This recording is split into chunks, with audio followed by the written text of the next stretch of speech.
Hello students, today we are going to start with the last part of this chapter, that is physical and chemical change. It is also given in your NCERT book in the page number 24. See the topic physical and chemical changes. Okay. Now let us begin with the basic question related to this topic, that is differentiate between physical and chemical change. We are required to start the answer with two column, that is physical change, first column heading, second column heading chemical change. Okay. Now starting with the first point, what is the first point? It is temporary. In case of chemical change it is permanent. अब देखिए ये लिखा है इसमें कि physical change जो है वो टेम्परेरी होता है, लेकिन केमिकल चेंज जो होता है वो परमानेंट होता है. अब एक एग्जाम्पल के थ्रू समझते हैं. सपोज हम एग्जाम्पल ले रहे हैं melting of butter in a pan. मतलब घी को मैंने किसी पैन में गर्म किया और उसको मेल्ट किया, तो वो कौन सा चेंज है? हमारा फिजिकल चेंज का एग्जाम्पल. क्यों है फिजिकल चेंज? क्योंकि यहाँ पे वर्ड लिखा है इट इज टेम्परेरी. मतलब एक बार जैसे आपने घी को गर्म किया, हो सकता है थोड़े दिन बाद उसको आप अगर एज इट इज छोड़ दोगे तो वो थोड़े दिन बाद फिर से सॉलिडिफाई हो जाए. तो ये कैसा चेंज है? टेम्परेरी चेंज है. और ये टेम्परेरी चेंज ही क्या कहलाता है? हमारा physical change. Now let us see the example for chemical change. Chemical change में take the example of rusting of iron. आपने देखा है कई बार लोहे की अलमारी या लोहे के कोई भी ऑब्जेक्ट में थोड़े दिन बाद जंग लग जाती है, रस्ट लग जाता है. ठीक है, तो वो रस्ट क्या है? That is the permanent change and it belongs to which category? Chemical change. ठीक है. Now let us proceed with the second point. In case of physical change, it can be easily reversed. मतलब एक बार अगर मैंने वो change को कर दिया तो उसको वापस क्या कर सकती हूँ? रिवर्स कर सकती हूँ या बाउंस बैक कर सकती हूँ. Okay. And in case of chemical change it can not be reverse. क्यों रिवर्स नहीं हो सकता भाई? क्योंकि एक ऐसा चेंज है, परमानेंट चेंज है. ठीक है, एक बार अगर हो गया तो हो गया. सलमान खान को फॉलो करता है ये. ठीक है.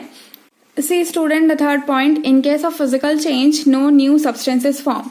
What I mean by this particular point is that जो हमने एग्जाम्पल लिया था melting of butter in pan, ये वाला एग्जाम्पल लिया था फिजिकल चेंज में. देखिए उसमें जैसे हम घी को गर्म करते हैं किसी भी पैन में, तो आप देखिए घी ही अपना स्टेट चेंज कर रहा है. ठीक है, इसकी फिजिकल स्टेट चेंज हो रही है, लेकिन उसकी केमिकल प्रॉपर्टी में कोई भी चेंजेस नहीं हो रहा है. घी पहले आपका सॉलिड स्टेट में था, फिर लिक्विड स्टेट में हुआ, लेकिन है क्या? वो अभी भी घी है. उसकी प्रॉपर्टी में कोई भी चेंजेस आई क्या? नहीं आई. तो फिजिकल चेंजेस में हमारा कोई भी नया सब्सटेंस नहीं बनता है, घी घी ही रहता है. ठीक है. But in case of chemical change new substances form. Take the example of rusting of iron. Rusting of iron मैंने एग्जाम्पल लिया था. ठीक है, तो उसी से समझते हैं. नाउ जो रस्टिंग ऑफ आयरन, उसमें जो रस्ट बनता है, देखिए जो लोहे के ऊपर जंग लगी, जो जंग है वो वहां पे क्या है? एक नया सब्सटेंस है. इसलिए यहाँ पे लिखा है इन case of chemical change a new substance is formed. Fine. Now see the next point. Energy change does not occur in chemical change और इट अकर्स वेरी स्लोली. मतलब या तो एनर्जी चेंज होगा ही नहीं, या होगा तो बहुत स्लो होगा. ठीक है. Energy change means energy can either be absorb or it can be emitted when there is a what? Physical change. But in case of chemical change energy changes occur in case of chemical change. वहां पे energy changes आपको दिखाई देंगे. ठीक है. See the fifth point, example. In example, we had written two example of physical change and two example for chemical change. Let us see the physical change example. Cutting of tree. Why it is a physical change? Because cutting of tree, when we cut the tree, it is a temporary change. एक बार पेड़ काटने के बाद जरूरी नहीं है कि वो पेड़ जो है वापस नहीं आएगा. उस पेड़ में धीरे धीरे आप देखेंगे वापस स्टेम, रूट, लीव्स आने लगते हैं. ठीक है. तो कटिंग ऑफ ट्री किसका एग्जाम्पल है? हमारा फिजिकल चेंज. ठीक है. और एक और एग्जाम्पल लिखा है melting of butter in a pan. ठीक. मेल्टिंग ऑफ बटर में सिर्फ स्टेट चेंज हो रहा है, और जहां सिर्फ स्टेट चेंज हो रहा है, सब्सटेंस की केमिकल प्रॉपर्टी में कोई अंतर नहीं आ रहा है, कोई नया सब्सटेंस नहीं बन रहा है, तो वो किस चेंज में आता है? हमारा फिजिकल चेंज. ठीक है. अब देखिए in case of chemical change we had written the example of growth of plant. ठीक है. अब ये जो ग्रोथ ऑफ प्लांट्स होती है, आप देखिए जैसे एक बार मैंने सीड से पेड़ लगाया और पेड़ बड़ा हो गया. अब बड़ा होने के बाद वापस वो छोटा हो सकता है क्या? नहीं, it can not be reverse, it is a permanent change. और ये किस तरीके की चेंज में बिलोंग कर रहा है? हमारा chemical change. Same case with the rusting of iron. Okay, now और भी बहुत सारे एग्जाम्पल है स्टूडेंट्स जो हम लोग एनसीईआरटी के क्वेश्चन के थ्रू कवर करेंगे। ओके, जब एक्सरसाइज स्टार्ट करेंगे। नाउ वन मोर थिंग, कई बार ऐसा होता है कुछ चेंज जो ऐसे रहते हैं वो फिजिकल भी रहते हैं और केमिकल भी रहते हैं। एग्जाम्पल होता है burning of candle. Burning of candle, जब मोमबत्ती जलाते हैं हम तो देखे होंगे कि उसका वैक्स जो है वो लिक्विड फॉर्म में चेंज होता है, ठीक है, और उसका नीचे गिरते जाता है, ठीक है। तो वहां पे कौन सा चेंज हो रहा है? हमारा स्टेट चेंज हो रहा है, मतलब कौन सा चेंज है? Physical change. लेकिन जब आपने वो मोमबत्ती को, कैंडल को लाइट अप किया, ठीक है, तो जैसे हम कोई भी चीज चलाते हैं तो धुआं निकलता है थोड़ा सा, ठीक है, और उसके कारण वहां पे एक नया सब्सटेंस फॉर्म हुआ। तो वो कौन सा चेंज है वहां पे? Chemical change. मतलब वो दोनों प्रकार का चेंज हमको दिखा रहा है, physical as well as chemical. Okay, now student come to the page number 26. The table is there, the difference between mixture and compounds, and on the basis of this table we are holding the next basic question, that is differentiate between mixture and compound. Now let us begin with the difference. Element or compounds just mix together to form a mixture and no new compound is formed. And in case of compound, element reacts to form new compound. अब take the example, हम लोगों ने क्या किया था? Mixture कैसे बनता है? जब हम किसी भी एलिमेंट या कंपाउंड को किसी भी रेशियो में मिक्स कर देते हैं तो मेरा क्या बनता है? मिक्सचर। लेकिन अगर उसको मैं फिक्स रेशियो रखती हूं तो वो मेरे को क्या देता है? Compound. Okay, now see the next point. A mixture has a variable composition, मतलब उसका कंपोजिशन फिक्स नहीं रहता, चेंज होते रहता है। जैसे टेक द एग्जाम्पल, हम लोगों ने लिया था, we had taken 1 glass of water and we had added 1 tablespoon of sand into it. It is not fixed कि 1 tablespoon ही डालना, आप 2 भी डाल सकते हो, 3 भी डाल सकते हो, 4 भी डाल सकते हो, तब भी मिक्सचर बनेगा। तो फिक्सिंग है क्या यहाँ पे? नहीं। But in case of compound it is fixed, the ratio is fixed. जैसे take the example of compound का एग्जाम्पल लेते हैं वाटर, H2O, ये इसका फॉर्मूला होता है, ठीक है। अब ये H2O को अगर मैं H3O कर दूंगी, 3 एटम ऑफ, अगर मैं हाइड्रोजन लिया और ऑक्सीजन 1 लिया तो वाटर बनेगा क्या? नहीं बनेगा। मतलब the composition of each new substance is always fixed. ये नया सब्सटेंस बना, हाइड्रोजन और ऑक्सीजन को मिलाए तो वाटर बना, लेकिन इनका कंपोजिशन हमेशा क्या रहेगा? फिक्स रहेगा। Okay, now see the next point, point number 3। A mixture shows the properties of its constituent substances. वो एग्जांपल लिया था हमने सैंड एंड वाटर। सैंड अपनी प्रॉपर्टी रिटेन करेगा, वाटर अपनी प्रॉपर्टी। मतलब जो जो चीज को मिला के आप मिक्सचर बना रहे हो वो अलग अलग चीजें अपनी अपनी प्रॉपर्टी को रिटेन या मेंटेन करके रखेंगे। लेकिन इसमें क्या होता है? The new substance has totally different property. Take the example of water again, hydrogen की कुछ अलग प्रॉपर्टी होती है, ऑक्सीजन की कुछ अलग, लेकिन जब ये मिला के वाटर कंपाउंड बनता है तो इसकी अपनी अलग प्रॉपर्टी होती है। ये लिखा है यहाँ पे, the new substance has totally different properties, ठीक है। उसमें हाइड्रोजन अपनी प्रॉपर्टी या ऑक्सीजन अपनी प्रॉपर्टी रिटेन नहीं करता, वाटर की अपनी खुद की प्रॉपर्टी होती है, ठीक है। Now see the last point, the constituents can be separated fairly easily by physical method.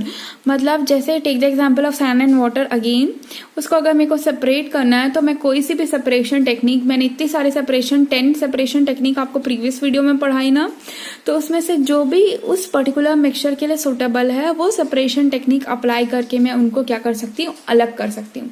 But इसमें क्या लिखा है? The constituent can be separated only by chemical और इलेक्ट्रोकेमिकल रिएक्शन। अगर water, take the example of water again, water में से मेरे को हाइड्रोजन ऑक्सीजन अलग करना है तो मेरे को केमिकल या इलेक्ट्रोकेमिकल रिएक्शन परफॉर्म करने पड़ेंगे, तभी वो अलग होएगा। जितनी भी टेक्निक मैंने पढ़ाई थी सेपरेशन टेक्निक, उससे नहीं होता। आया समझ में? This is all about the difference between mixture and compound which is given in the page number 26. Okay, now students come to the page number 25 and the topic is given there, what are the type of pure substances. Now For this topic, let us see the flowchart again. We had seen that matter can be classified into two categories, that is pure substance and impure substance, that is mixture. We had completed this part. We had seen what is mixture, what is homogeneous mixture, what is heterogeneous mixture, what is solution, colloidal solution, also suspension. ये पूरा complete कर लिया हम लोगों ने. अब देखते हैं, let us see this part also. Pure substances की दो category हम लोगों ने देखी थी, elements और compound. Okay. Now let us see what is elements. Elements is basically a substance which cannot be broken down into other substance. जिसको दूसरे substance में हम तोड़ नहीं सकते, उसको क्या बोलते हैं हम लोग? Elements. ठीक है. Take the example of gold. Gold को आप सिल्वर में चेंज कर सकते हो क्या? नहीं. सिल्वर अलग मेटल है, गोल्ड अलग मेटल है. पूरे भी मेटल और नॉन मेटल्स और मेटलाइट्स, ये सारे किसके कैटेगरी में आते हैं? एलिमेंट की कैटेगरी में.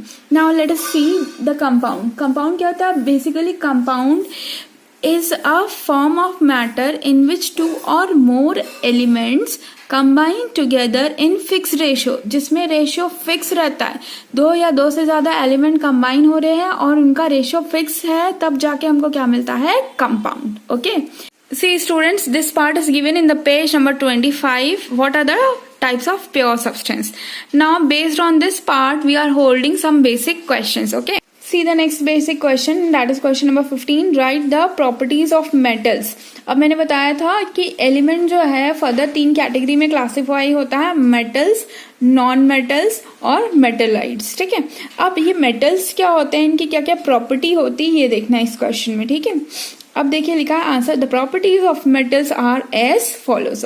सी the first property, they have lustre. Lustre मतलब क्या होता है? शाइन. मेटल की अपनी शाइन होती है. Take the example of gold, silver, अपना शाइन करते हुए दिखते हैं आपको. ठीक है. See the next one, they have silver grey और गोल्डन येलो कलर.